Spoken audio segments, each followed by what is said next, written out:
Bubar, bubar, bubar. Balai rantai bubar. Operasi, operasi.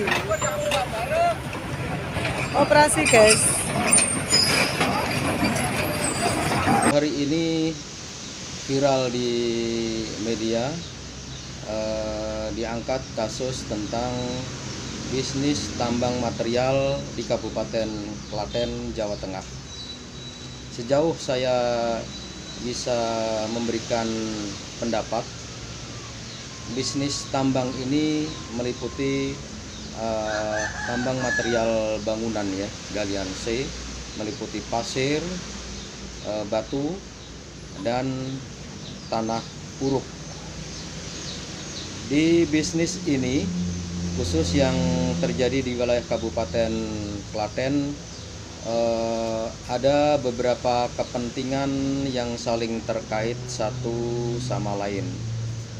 Kepentingan yang saya maksud adalah kepentingan ekonomis yang bertumpu kepada bangkitnya ekonomi kerakyatan yang berbasis bisnis tambang. Bisnis tambang di Kabupaten Klaten sebagian terbesar dikelola oleh pemain lokal, warga Kabupaten Klaten sendiri, melibatkan keluarga-keluarga, komunitas dan masyarakat di seputar wilayah tambang yang bersangkutan.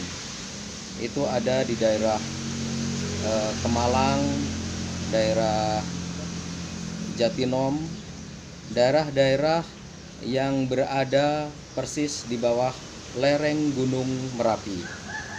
Gunung Merapi sendiri ada di wilayah 3 kabupaten: Kabupaten Magelang, Kabupaten Klaten, Kabupaten Boyolali, 4 bahkan ada Kabupaten Sleman.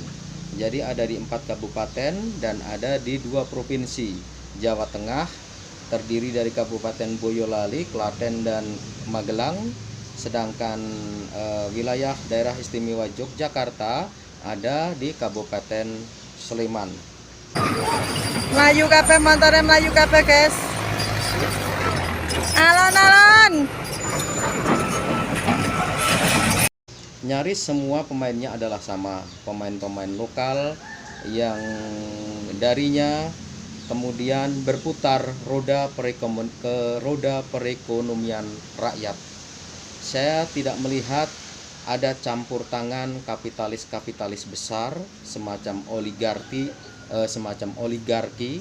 perusahaan-perusahaan besar, company besar dari Jakarta, dari pusat, yang bermain di bisnis tambang ini.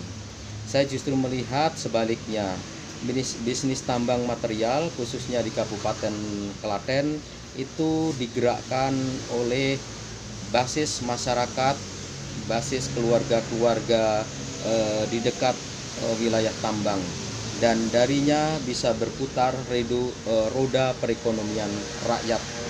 Kayak gitu Pak Cikgu malah lele sih kayak gitu ada bukannya. Ini operator pocokan sih. Kemudian tidak bisa dipungkiri, bisnis semacam ini memang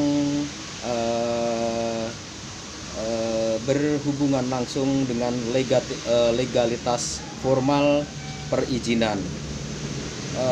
Di dalamnya juga ada kepentingan dari pemerintah untuk mengatur tata guna, tata fungsi lahan, mengatur konservasi lahan, konservasi lingkungan, agar bisnis ini tidak menimbulkan dampak kerusakan lingkungan. Jadi ada faktor ekonomi rakyat, ada faktor legalitas formal perizinan, dan kepentingan untuk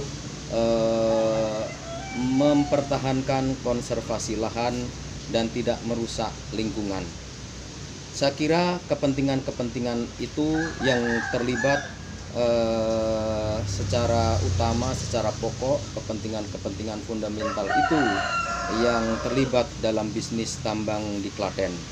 Sehingga kita perlu secara bijak melakukan treatment agar jangan sampai ada pihak-pihak yang menjadi korban. Bagaimanapun juga kita berkepentingan roda perekonomian rakyat itu berputar, kemudian tata guna lahan, konservasi lingkungan terjaga, juga tidak menabrak kepentingan legalitas formal perizinan. Saya kira itu yang harus diperhatikan dalam bisnis tambang di Kabupaten Klaten.